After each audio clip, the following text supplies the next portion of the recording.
name is Rebecca Siciliano and I'm the MD of Tiger Recruitment. So today, for everyone that's joined us, we are talking about the very important topic of supporting working parents.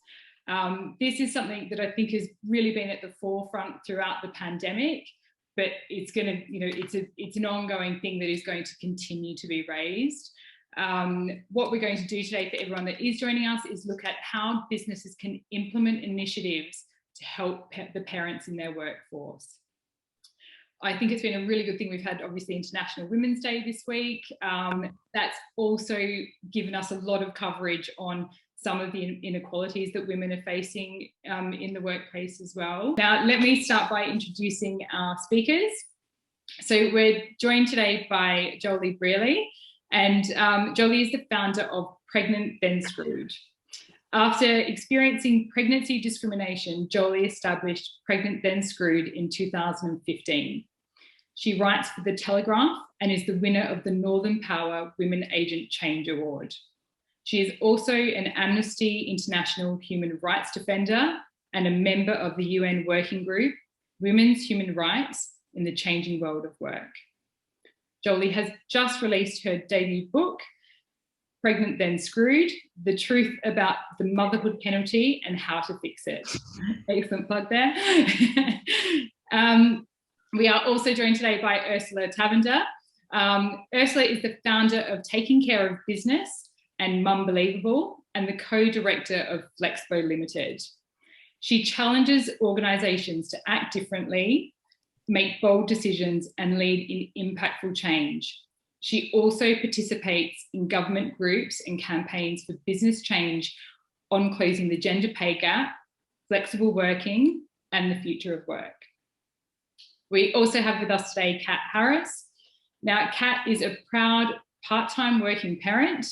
She heads up all things people development at Brandwatch. Now, Brandwatch are a software company that are really ahead of the curve when it comes to looking after its parents.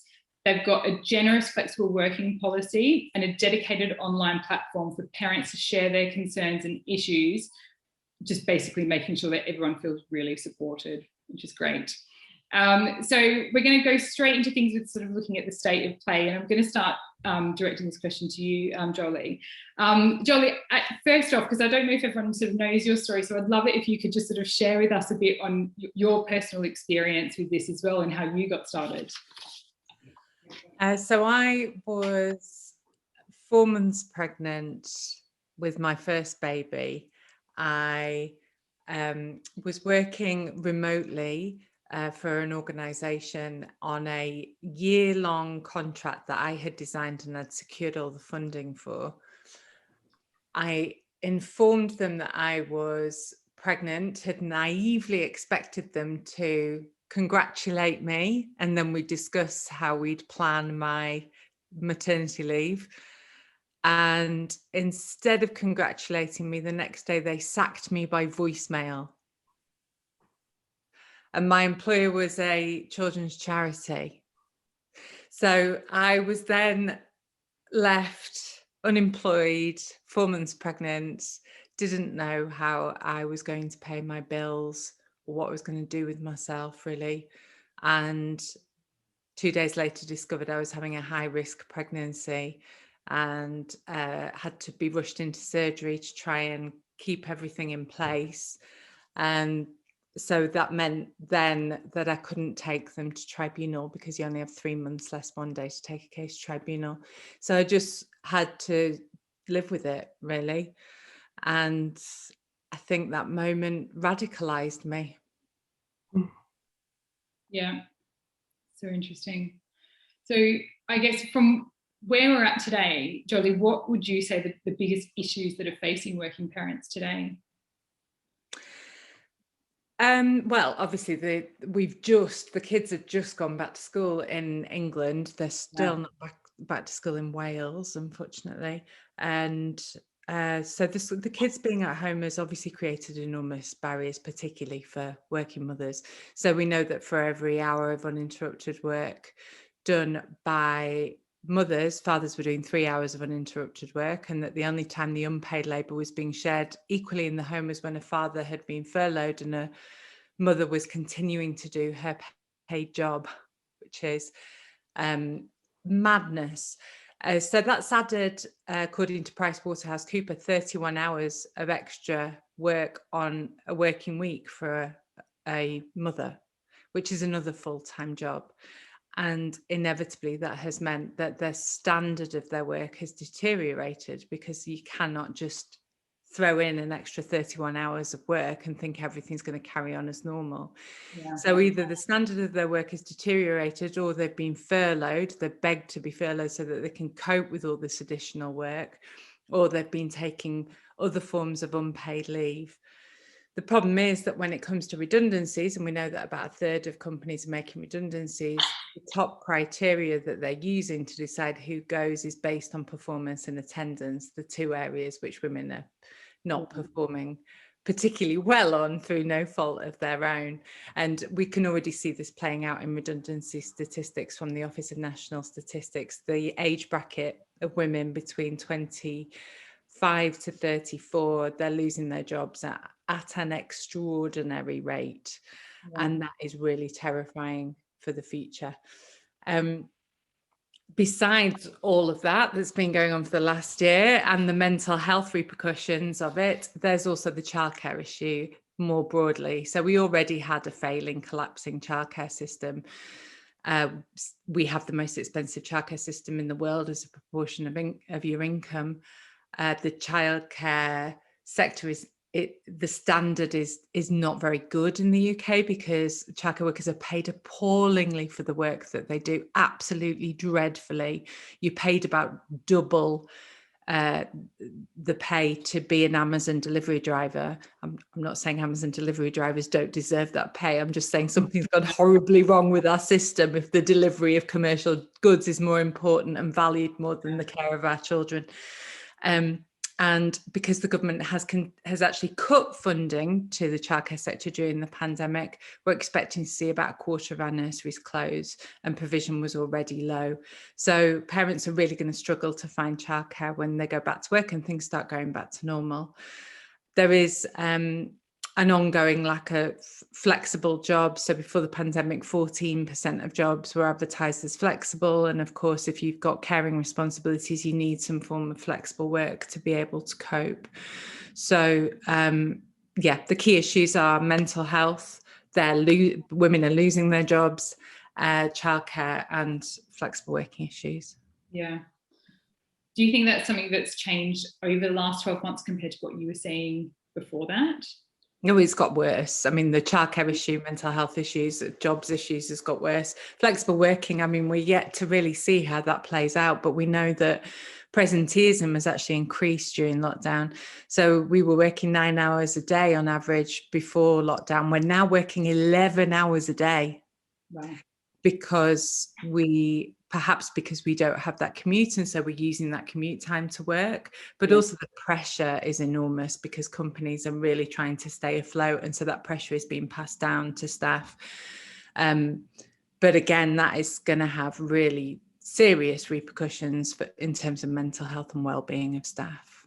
Yeah, definitely. And Kat, for you over the past 12 months, like what have the parents at Brandwatch been struggling with the most? Yeah, I think I echo what Joeli was saying. I think it's been mental health has been a huge, huge impact for everything that's going on, the pandemic and looking after your children and the welfare of your children. We're really lucky at Brandwatch. We've got a fantastic community of working parents. We have a Slack group where we openly talk about the good stuff of parenting, because there is a lot of it, but we also share our struggles, ranging from those that have just come back from maternity leave. So they've come back to Brandwatch as a remote company, and the struggles of trying to fit in, to the juggling, and also the fear of career progression, because exactly what Joeli was saying, there was no other option over the last year than to still mentally want to put that work in, but you just couldn't physically put the same amount of work in because you had your children at whatever age there was a challenge, whether it was a newborn or a 17 or 18-year-old at home, every parent had a challenge. So for us, we've become a lot more open. That the Slack group is a really a warm group. There's about 100 parents on it, a whole mixed gender group. So yeah, I've really noticed a lot more openness amongst our parents, and a lot more fathers choosing to work fewer hours as well, because they've wanted to support their partners as well. Yeah, definitely. And I do want to talk more about that in a minute as well, just like how fathers sort of play a part and some of the issues that they face as well. So I'm going to go to you now as well. Like, what have you seen as the most frequent areas of concern for your clients over the past year? So I'm really lucky in that I get to work with incredible organisations who prioritise this stuff and know its importance. So I see a very different side of the coin to Joeli. And so for my clients, for our clients, it's been, how do we adapt work quickly enough to meet the ongoing crisis mode that working parents have found themselves in? So how can we be creative as a business to sustain that output, but meet their needs as people and as you know, from the personal circumstances that they're dealing with? So a lot of the organisations that I work with have been talking about how to kind of mitigate the ongoing risk of being on furlough, and make sure that we be creative about work. So, you know, how can we enhance the ways that we embrace flexibility and take it to, you know, what more can we do?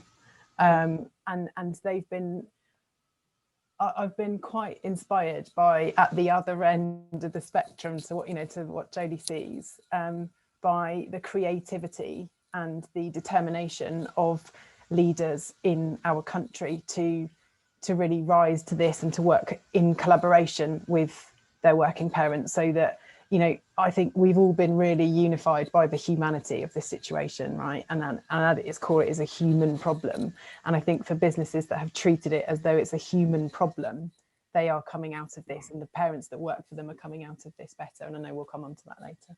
Yeah, definitely. I think that's one of the big things, isn't it? Like, this pandemic has shown everyone, like, you can be vulnerable, you can, you know, it doesn't matter. It doesn't matter if you've got kids running around in the background or whatever is going on. And it's nice to see, like, that, again, the pandemic and working remotely should sort of show us that there's no reason that flexible working can't be something that is a solution to this at the moment, rather than sort of being what drives us to work more hours and have that negative impact. So yeah, it's really interesting. Kat, for you as well, like, what are the main differences in the experiences that you're seeing between the mothers and fathers in the business?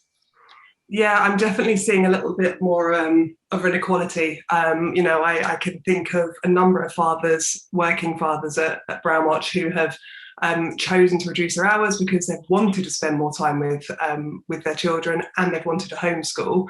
I know from a personal situation, it's been wonderful to have my husband work from home, because we've been sharing the responsibilities. So the bond that my son and my husband have now got is actually a bit tighter, because he does nursery pickup every day. And I think it's given the opportunity for that shared parenting a little bit more than perhaps it was in the past. And, you know, as Ursula was saying, I welcome those distractions. I deliver global training, and I often say to people, I welcome seeing your children, I welcome seeing the pets. I actually look at people's backgrounds a lot and, you know, start asking questions a bit more. So there are some pros to this awful pandemic that we've been in. But I've definitely noticed more of an equality and less judgment. You know, more of our father figures and partners wanting to work part-time or finish earlier. We have a really good flexible working policy and a core working hours. And we also rolled out being optimised, a remote optimised workplace before the pandemic hit, actually. So we rolled that out back in January, February last year, to say that actually your place of work, the majority of the time, can be your home. You've obviously still got an office to go to. And we did that before the pandemic because we recognised that that's the way the future was going, that people wanted to have that balance, to get that work-life balance as well. Yeah. I always remember, like, one of my clients sort of mentioned to me that even in conversations with her husband, he sort of said, oh, you know, I can't ask work if I can go and pick up the kids. Like, they'll judge me for it, sort of thing. And there's just that it's almost accepted that, and I think it's good to see businesses are changing, that it's not just, this isn't just all about, the woman taking on all the pressures of childcare. It's a shared responsibility. So it's important. If we're looking at sort of the next step and sort of implementing initiatives and things, Joeli, like why do you think employers should be doing more to support working parents, and what can they be doing to support working parents? I mean, the first thing to say probably is, like, I do have a different perspective probably to you three. In that, as Ursula said, I only hear the bad stories. I don't hear the good stories. Nobody calls me up and says my boss is wonderful. I get all of the dirt. And so I know that although you're seeing and leading on experiences where people can have their children on Zoom calls and their pets around, and that, you're looking at the backgrounds and feeling more connected with them because they're at home. What we're hearing are women who have young children who are walking on Zoom calls, and the next day they're losing their jobs or are being told they're not performing because their kids are there and they're making noises in the background. And particularly from single mums who don't have anybody else that they can rely on in those situations, and are completely caught between a rock and a hard place. People who experience sexual harassment at work, who then, those people who sexually harass them at work are then in their homes, essentially looking at them on a Zoom call. People who are being monitored, how long they're spending on their laptop, the spyware that companies are putting on laptops to make sure that their employees, they take photographs of their faces every minute to make sure that they're sitting and doing their work.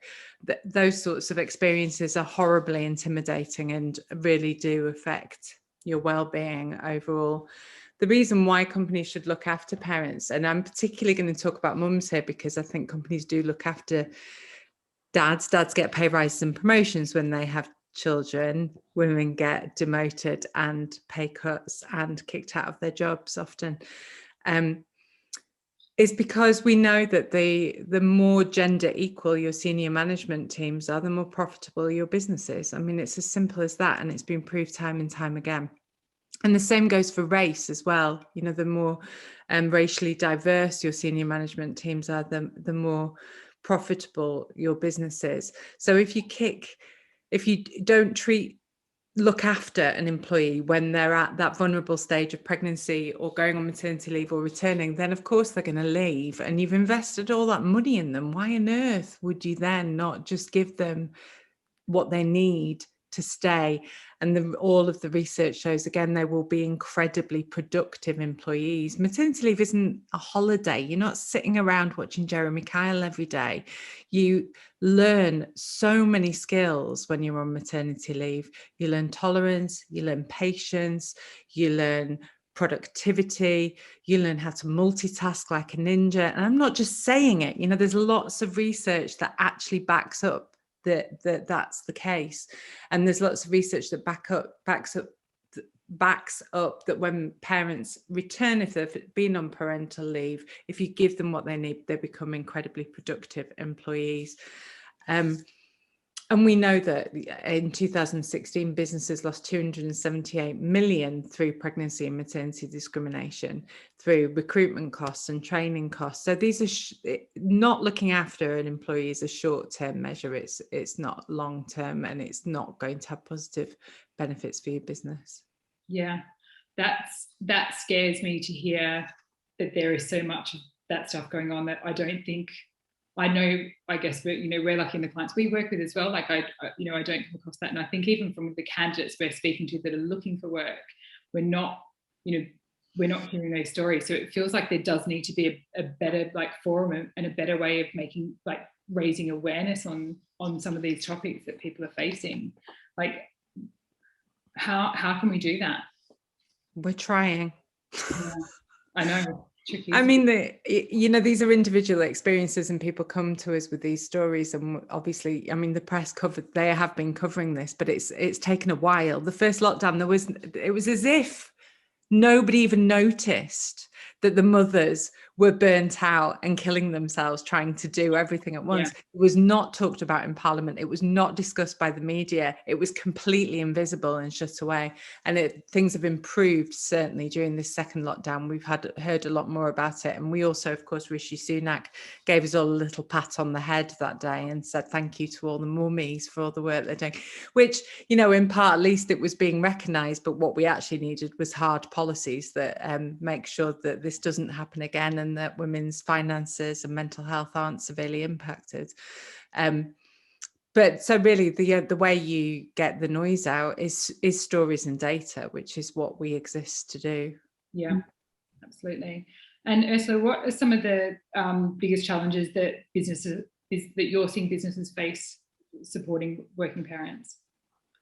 I think one of the challenges is around equity, and I think some businesses can get really paralysed by the notion that that equity means treating everybody the same, so that by prioritising their working parents for flexibility or for other, you know, measures can be seen as preferential by some of their workforce, so they don't do anything. Yeah, and that is not the right approach, you know, as Joeli's very articulately explained. So a lot of them get paralysed and don't do anything at all. So I think because the work day doesn't fit with the school day, right? That's not a new problem. But finding ways to apply an approach to flexibility about how, when and where work is done and how performance is measured is one of the greatest challenges. And when companies start to think differently about that and don't start to monitor their staff and don't kind of, you know, think about transferring presenteeism home, which is what's happened in so many cases, the possibilities are really quite extraordinary. And what we're finding is, and I know kind of moving on to the solution side of things now, but you know, when your people have a lot of answers, and they will share with you what they think will work. And so I think one of the other challenges is for leadership teams particularly, is thinking that they need to have all the answers, and that, you know, because you've got a very diverse business with different functions, and you've got you know, maybe a blend of frontline positions and office-based roles where, you know, you have a mix of flexible working options that are available to people. If everyone can't work remotely, that's fine. You can still offer flexibility. Yeah. It's just that the options for flexibility will look different for every role. Yeah. And you know, as part of your approach to flexible working, helping people to develop into different areas of the business should very much be part of your strategy. Because if you are on the front line and you want to work remotely, and your work at the moment, because of a change of circumstances or because of, you know, combining your work with parenting and other personal circumstances doesn't work for you, then how can we look as a business at supporting you into a role that does give you more flexibility? Yeah, I agree, Ursula. I think asking the working parent population what would make, you know, we are businesses, we have to make money, but also as a working parent, what would make things easier for you, or what would make things more flexible for you? And policies are very important. You know, I work in a people team. Policies are incredibly important, but people are more important, and the emotions and the behaviours about people are so important. And again, I mirror what Joeli said. Before 7 o'clock this morning, I had done significant negotiation skills. I'd had to use all my emotional intelligence on the planet. I needed to do some trading. I needed to do some timekeeping, and that's with my 4-year-old. And then I start work and I do it all over again. So, you know, the skills that working parents have are incredible, and the range of communication skills that us working parents have got is also brilliant. And Joeli, you mentioned that in the first lockdown we didn't do much. You're right. I remember recording a Loom, so it's similar to Zoom, but a video of me in a tent in my back garden with my work laptop and my 4-year-old trying to build a little sandcastle in the tent. And I sent it out to the business to basically say that however you do this parenting, we've got you. We know you're going to be multitasking. And I asked some parents recently, you know, what's been the one thing you remember in the last perhaps 18 months of what we've offered at Brandwatch? And one of them was the flexible working. So you can drop technically what you're doing and be with your child, as long as you can try and make up your time later. And that tent video of basically saying, here I am being vulnerable in a tent in March, it's really cold, just do your best. And I think that's what's really important. It's that people and policy part, which they need to mirror each other. Yeah, definitely. Have you got anything to add there as well, Joeli? I think that's great. I think part of what businesses should be doing is talking about it openly with their parent employees constantly, and saying, you know, particularly during the lockdowns, what we heard from parents was they were nobody had even said to them, I hope you're okay with this 31 extra hours of work that's just been landed on your plate. And there was no flexibility given to their situation whatsoever. But also, even if the flexibility was given, it meant that they were getting up at 5 a.m. to start their working day before the kids got up, then doing a day of homeschooling and childcare, and then starting to work again at night and working until midnight. And that's not sustainable either. And we know that 71% of mothers who requested to be furloughed had that request rejected. And so they were just left to choose either between unpaid leave, which they're legally entitled to take, or trying to muddle through. And neither of those options are good. And the impact of mental health on the economy and on us as human beings, I think it's really going to start to show in the next couple of months, actually, because we've all been very sort of, you know, keep going, carry on, but there's got to be burnout. I know that there is a burnout culture. Again, at Brandwatch, we've got a mental health channel, we've got a women's health channel, and I'm starting to see trends. And it's not just work related, correctly. We've all got so much going on in the outside world as well. But it's about recognising that and leaders talking about it, and being vulnerable is absolutely okay. You know, especially as a parent, to say, I'm really, really struggling today is really important. I think you're so right. One of the clients that I work with, their CEO filmed himself on his iPhone around the kitchen table with his kids literally doing laps around him. And he was like, if I'm dealing with this, you guys are too. And it was, you know, it really reminded me of the story you've just told about the tent cap, because it sends a very clear message, doesn't it, that, you know, we are in this together. And I think when employers have kind of adopted, it's almost like a two-strand approach to me, of the practical support, you know, in terms of being able to be flexible, in terms of, you know, extra days paid leave, you know, different initiatives where they've, you know, perhaps paid for subscriptions, and, you know, all that kind of practical support to help parents get a bit of time back, which is ultimately what we desperately needed and still need, combined with that human piece, that absolute empathy and care, and just the very clear message that, you know, we may not be able to give you as much time back as you need, and we know your day is long, but we are here, we do care about your well-being, and if there's anything else that we can do, we are, you know, our door is open and we want to hear from you. Yeah, definitely. Kat, it sounds like Brandwatch is doing an amazing job of this. Like, what are some of the initiatives that you've put in place? Yeah, so we've mentioned we've got enhanced maternity and paternity leave, core and flexible working hours. So they're more like the policy types of things. But, you know, on a more personal level, we have our Slack group, as I've mentioned. We have a parent buddy program. So parents can fill in like a calling card and explain about themselves, their family, maybe what they experienced with their children, be it breastfeeding at work or discrimination or going through fertility treatment. And any parent can call on another parent and say, hey, I'm having trouble with my kid not sleeping through the night. So we've got a really good community for our parents. We had a behavioural expert speak to a number of parents last week to talk about the impact of COVID on our children. So what the anxieties to expect and how to help our children. So again, that wasn't work related, that was personal related. And it's those sorts of things that you're not a employee and a parent. You're not two different roles. They do merge. And I think the more that's made clearer, the better. you know, a lot of people are going to start families. It's not for everybody, but a lot of people are going to start families, and businesses just need to get used to that, you know, and just keep adapting and just keep rolling out those amazing policies, but also that human aspect as well.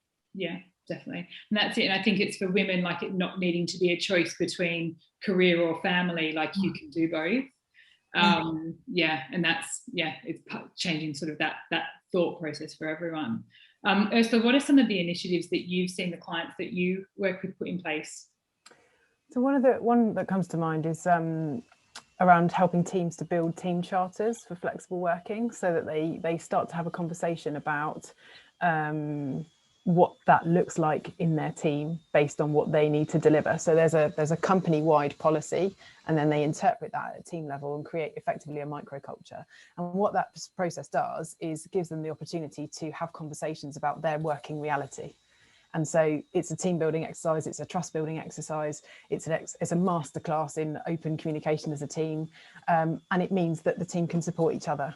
So that's been extraordinarily powerful, because they you know, in the process they do risk mitigation. So they look at what the challenges are with the ways that they're working flexibly at the moment, and then they revisit it in 3 months. So, you know, they can adapt to the ongoing needs of the pandemic, and make commitments to each other. So that's, yeah, as I say, it's really, really powerful. Another one has we've been running like resilience workshops, and encouraging informal opportunities to socialise and communicate, unstructured times with leaders, so that people can ask questions and give feedback to leaders has been really effective as well. And things like I mentioned earlier, you know, like subscriptions to things, just, you know, meditation apps, anything that can possibly make a little jot of difference in the challenges that working parents are experiencing. But I think an ongoing commitment to change as well is, and learning is also making a massive difference. So, you know, it's slightly different for me because I run my own business. So, you know, stopping work wasn't an option at all. In fact, I've, you know, been working more, and I have experienced I'm knackered, put it that way. You know, the burnout and the 5 a.m. to midnight day is just, it isn't sustainable. But what is happening is that more leaders are now saying, right, okay, we've got an opportunity of a lifetime here, which is that, you know, the conversation around flexible working and creating very diverse and inclusive workplaces has, you know, accelerated significantly in the course of the last year. There have been unbelievable challenges, but there have been so many lessons that we can leverage moving into, as you know, as we design the new future of work, and where they're collaborating with their people to leverage the lessons that everybody's learned, not just the leaders, not just, you know, the policymakers. It's everyone has been in this together. And I think when they take that approach of, you know, consolidating that learning and crystallizing plans moving forward to take it forward, so that it's not just, this isn't just a crisis that we need to survive, it's a crisis we can learn from, and we can make the world of work better, more equitable and more accessible to more people moving forward, so that more people can stay in the careers that they love and have worked damn hard to create. Yeah, absolutely. Look, I want to sort of go on and look at best practice and sort of tools and advice from here as well. Joeli, I'm going to go to you on this one now. So how can companies do more to change the systems, the infrastructure, you know, all of those sorts of things to help working parents? What do we need to do? Big question. So we've talked about childcare, and childcare is a massive issue and will continue to be a massive issue. And of course, there are some companies who have childcare on site, which is amazing, but not every company can afford to do that. Very few can. What we would like to see are more companies join us in campaigning for a better childcare system. I don't understand why it's just a bunch of women who are shouting for the government to invest in the childcare infrastructure for this country, when it enormously benefits companies to have a really rock solid childcare sector. We have at the moment, we had before the pandemic, 870,000 mothers who were staying at home because of childcare costs and availability, who wanted to work but they were staying at home. That's 870,000 skilled, talented, brilliant, potential employees that are out of the labour force because we have a failing childcare system.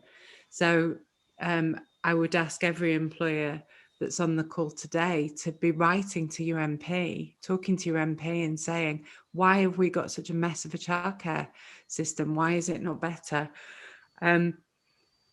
Other things, I think companies should be monitoring their data better. I think that's really important. We saw with the gender pay gap that although lots of companies didn't want to do it when they did it, and they didn't think they had a problem, and then they did it and saw that actually they had a big problem and they had lots of things they needed to fix. We also saw that some of those companies with the highest gender pay gap clearly didn't understand the gender pay gap, because we're making statements like, well, the reason why we have a gender pay gap is because we have all men working at the top and all women working at the bottom.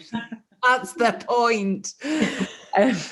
So we'd like to see more companies monitoring other types of data as well as the gender pay gap. So looking at how many parents return to their workforce after parental leave, how long do they stay for, do you promote them, who asks for flexible working and who gets that flexible working, because you'll often find that you saying yes to flexible working for mothers but not for fathers.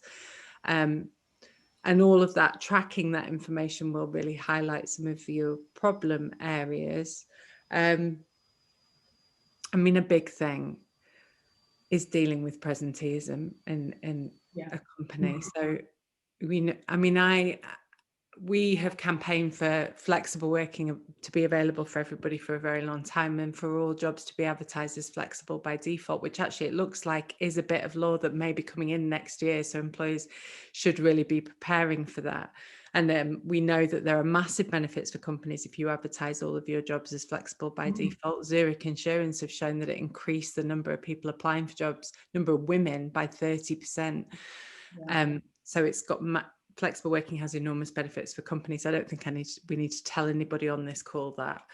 But I'd argue much more benefits for the company than it has for the employee sometimes, because actually in this country 40% of women work part-time, and part-time work is paid £5 less per hour on average than full-time work, and you are half as likely to be promoted if you work part-time than if you work full-time. So there are many problems actually for women in terms of flexible working and part-time working. If you deal with your presenteeism issue, that's a much better solution for all of your employees, because mothers cannot compete in an environment where presenteeism is rife. We cannot sit at our desks and pretend to be working till 8 p.m. at night because we've got to go pick little Johnny up from childcare. We can't just leave him on the doorstep with a packet of beef flavoured hula hoops and hope he'll be fine, because he won't be.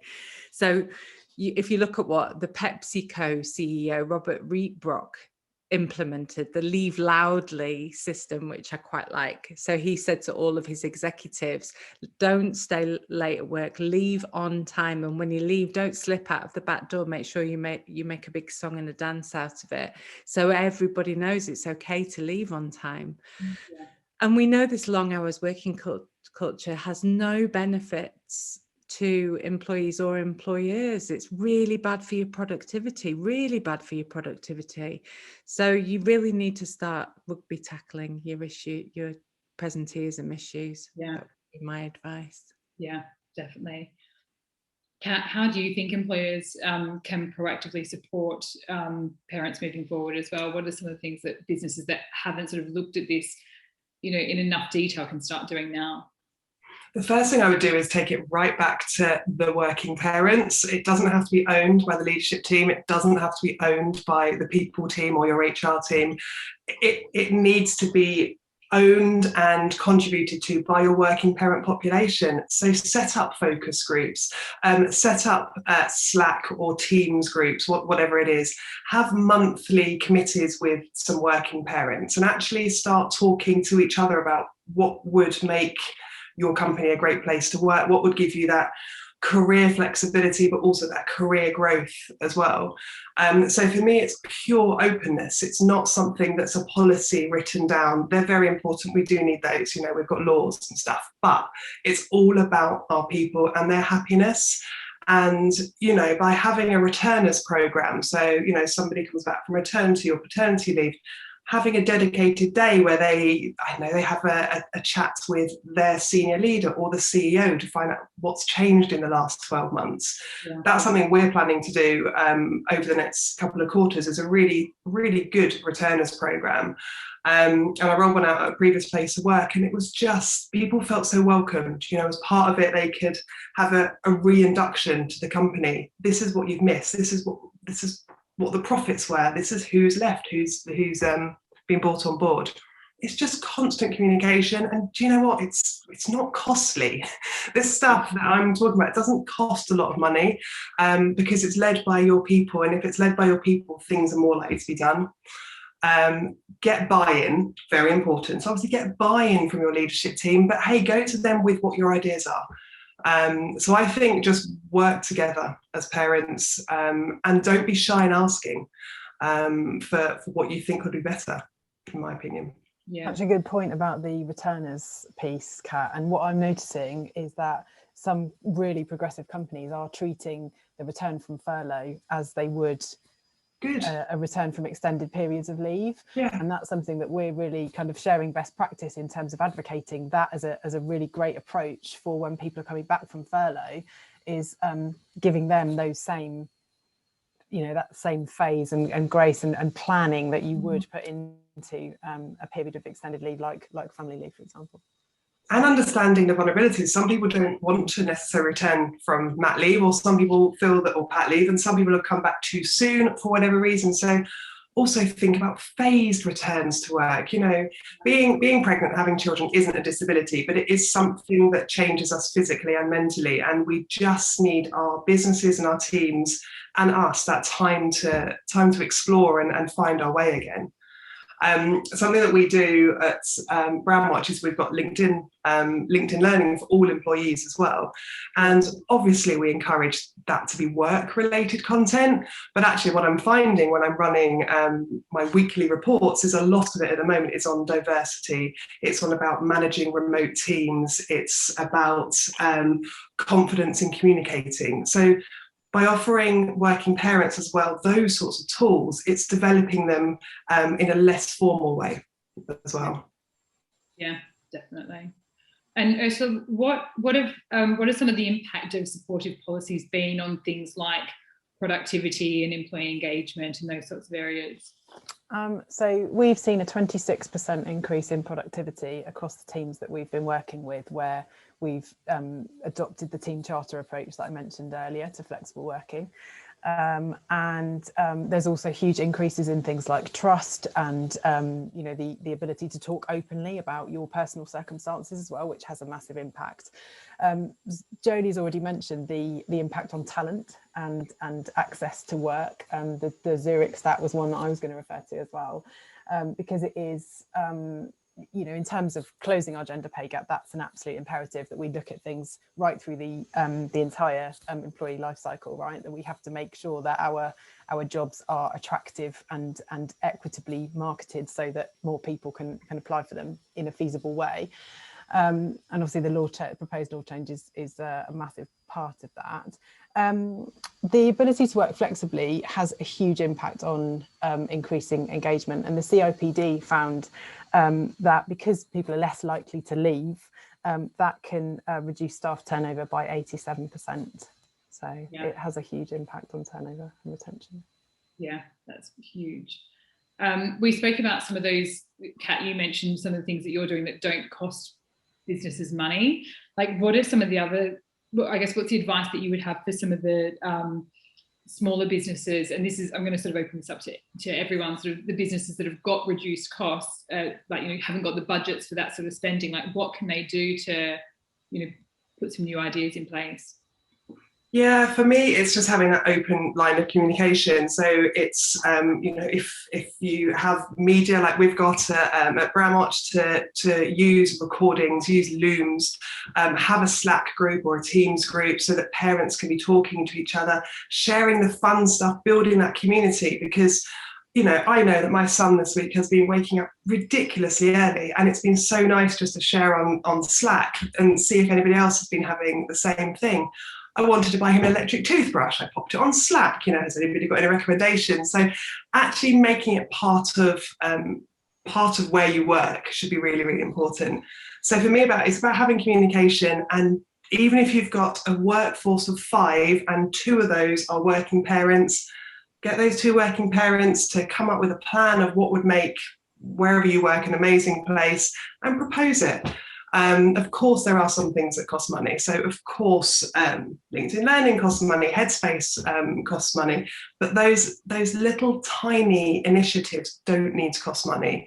Having guest speakers coming in, yes, it does cost a little bit of money, but the feeling that our employees had afterwards of knowing we'd invested some time is a really good thing. So for me, it's as easy as just talking to your working parents. Yeah. For me, it's also, and I would echo everything that you've said, Kat, it's also about acknowledging that as a small business or as a business with, restricted budgets, we can't do what Zurich have done. We can't do what Aviva have done. We can't give you 6 months paid shared parental leave or whatever. But here's what we are going to do. We are really committed to supporting you. And whilst we're not able to splash the cash in this way, what we can do is consult you on what you feel would be helpful. So I think that transparency it goes an awful long way. Yeah.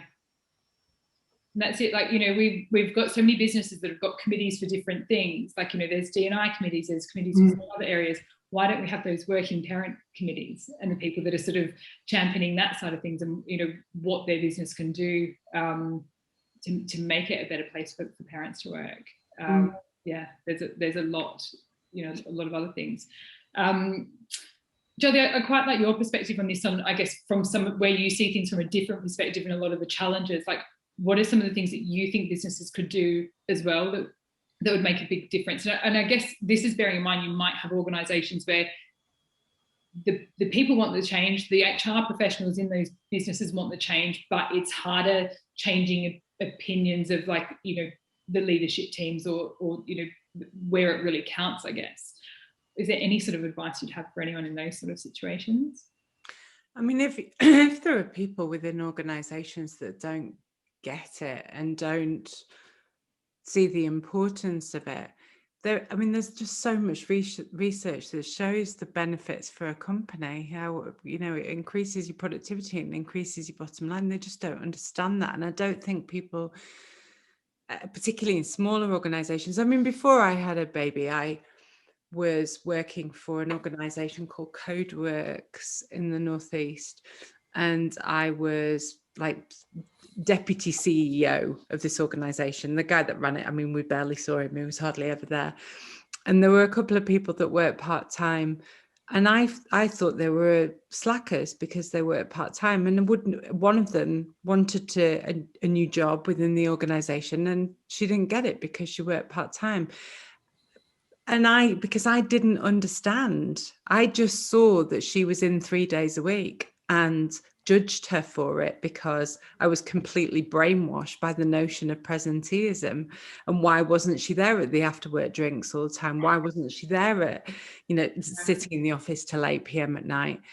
And it wasn't until obviously I had a baby and went through this completely radicalization, and have spent all this time researching this and talking to other parents that I've seen the benefits of it and really regret my previous behavior. I have apologized to both of them, by the way. But I think some people just don't understand, and until you explain to them and talk to them and have these open discussions about these biases that we all have towards working mothers in particular and pregnant women in particular. And there is so much research that shows that bias exists, that from the moment a woman gets pregnant, you see her as less committed to her job, as less productive, even though her work standard has not changed at all. So having those conversations with people that are managing other people is imperative for that open discussion to take place. But as somebody, I run a small business effectively, And so I agree with everything that Kat and Ursula have said. It's all about communication, and it's all about making sure they feel comfortable telling you that they've had a rubbish night and haven't had any sleep because the kids have been up all night, and you say stuff like, I will go back to bed then, you haven't got anything that's urgent, so don't worry about it, we'll do it later. And you'll reap the benefits of being understanding and having those types of conversations. Yeah, there needs to be a shift as well. So, I've got a number of friends who, one in particular said, oh, Kat, what do I put on my LinkedIn when I was on maternity leave? And I said, will you put that you were on maternity leave? And I'm like, no. I shouldn't do that. And I of course you should do that. And I know there are some biases. I know there are some, there are many, thank you, Joeli, there are many recruiters or businesses that would look on that, but they shouldn't. And I know that, for instance, I don't work on a Friday. I spend the time with my son, and my calendar is mummy day. I'm lucky, I'm fortunate. I understand that I work for a very understanding company, but employees need to be bolder about it as well. So my guidance to her, and she's now in a job she's very happy with, was to say raising my child, and she actually listed the skills I said there. During this time I learned negotiation skills, timekeeping, because it's not something that should be hidden at all. Yeah, absolutely. I know, Joeli, you see it from the other side as well. So I guess if we're looking ahead here, Joeli, I'm going to go to you for this one. So what will the challenges likely to be for working parents, like moving into the future? Well, the challenges for working parents are employees that don't look after them. So I wouldn't say the challenges that, we should put the challenges on working parents necessarily at all, because their challenge is the infrastructure that they're handed in terms of government and legislative infrastructure, as well as company policies and practices. I think what we've got to be careful of is that we are moving, lots of companies are talking about moving towards a blended form of working, because of course during the pandemic 50% of employees have been working from home, and we know that the majority have said they want to continue having some form of home working. And so lots of companies that I've spoken to have been saying, yeah, we're going to move to this blended form of working where you can work from home or you can come into the office, which is great, but you need to be very careful that you don't create new inequalities by doing that, where you have working mums at home because they need to be available if the kids get sick and they need to pick the kids up from school, and disabled people working at home because the commute is so challenging and everybody else is going into the office and they're having those networking conversations around the water cooler, and they're sitting in the meetings where the decisions are made.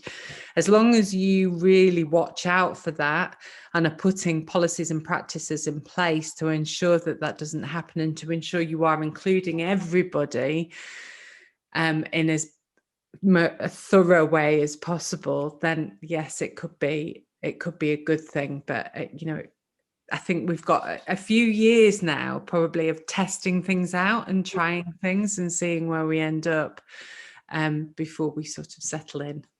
Yeah, definitely. Now I'm going to open this up to everyone as well. So for each of you, like, what would you say your one piece of advice is for those that are looking to better support working parents in 2021? I think for me, it's about recognising that because somebody started a family, that doesn't mean their career stops there. It doesn't mean that they're not as dedicated and they're not as hardworking and they're not as driven and want to make an impact. So it's about not overlooking anybody, no matter of their background or any biases, for any opportunities.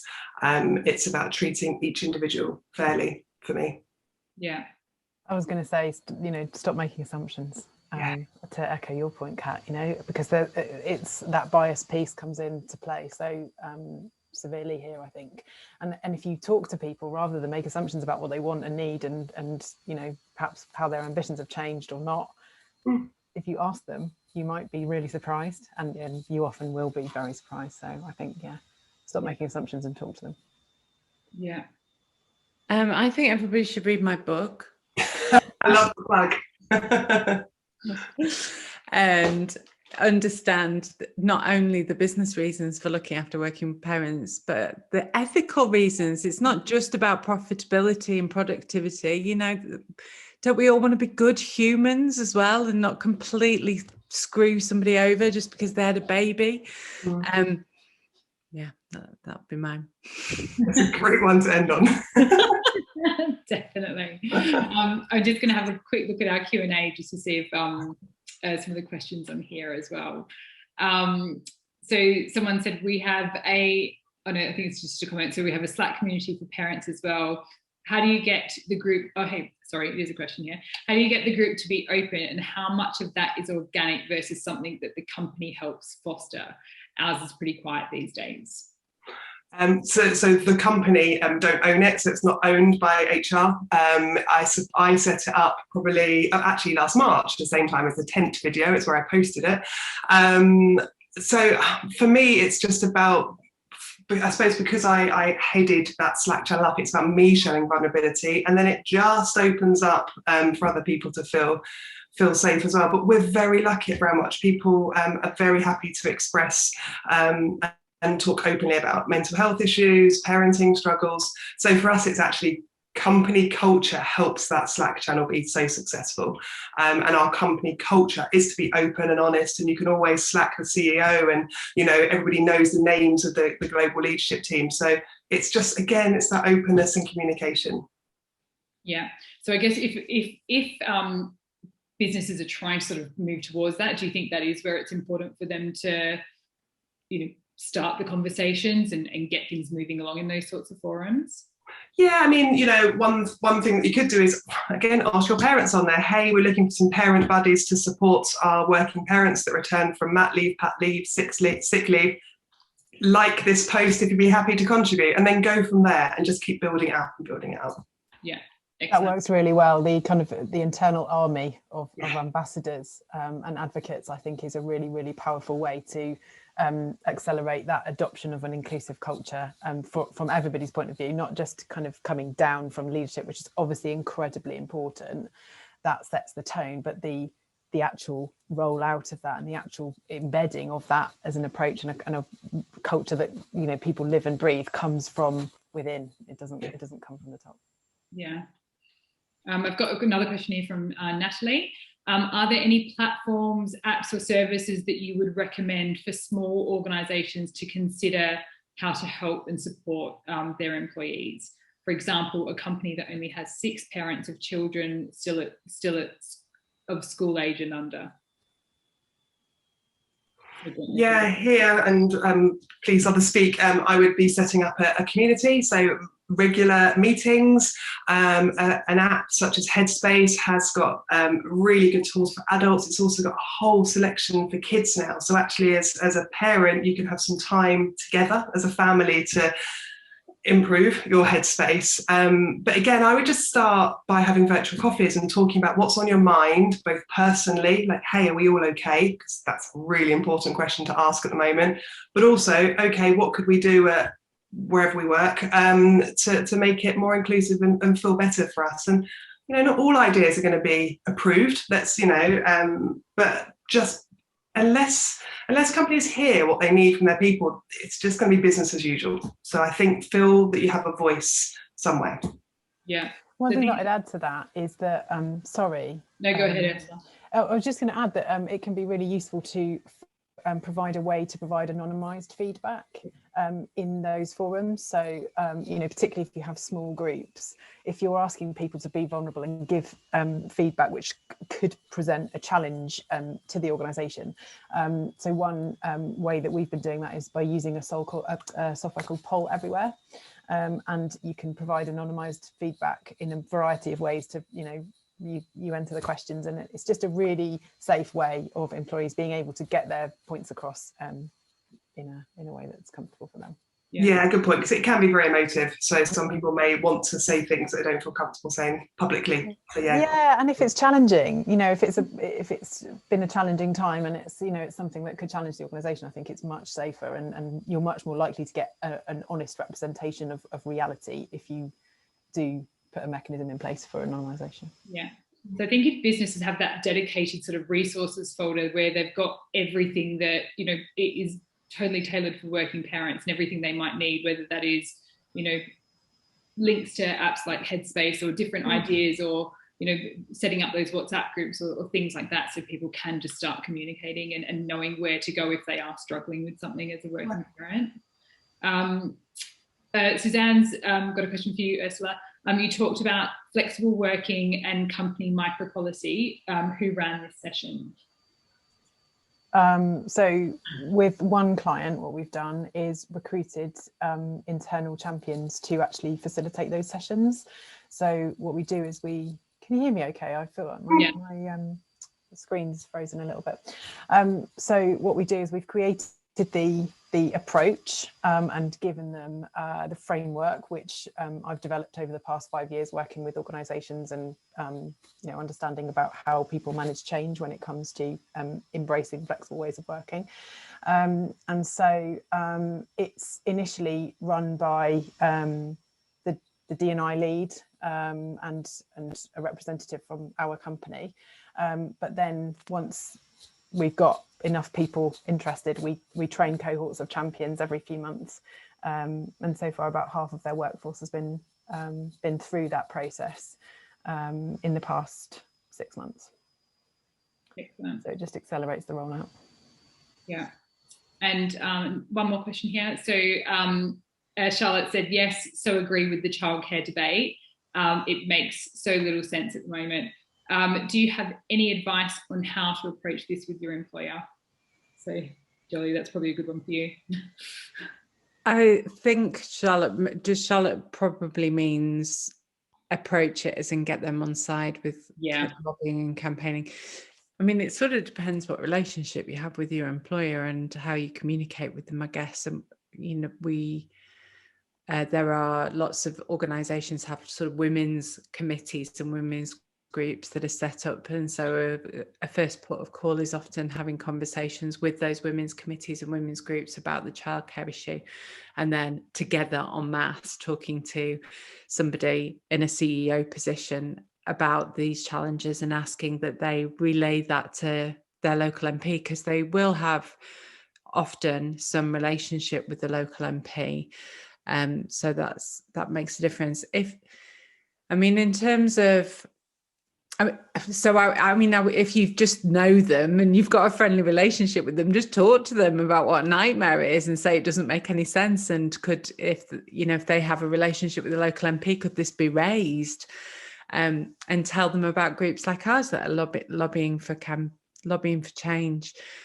If you work for a large organisation and you have internal issues that you're battling with and you don't really know how to deal with them, women's groups are a great resource for working en masse to try and change things. But there's also a brilliant platform called Organise, where you can as employees try and lobby the CEO to change something specific within your organisation. They've had enormous success with all sorts of campaigns that they've run on behalf of employees, but really only obviously works for big organisations. It can't be like Mary and Sally going, oh, John, will you change something? Because it doesn't work, obviously, on that scale. But they're worth looking up as well. Yeah, excellent. I think that's kind of time for us for today. Thank you so much for your time. This has been incredible, and I'm sure that our clients have got some brilliant takeaways from this and things that if they're not putting them in place for their companies they work for already, they can start putting these things in place. So thank you so much to everyone for your time.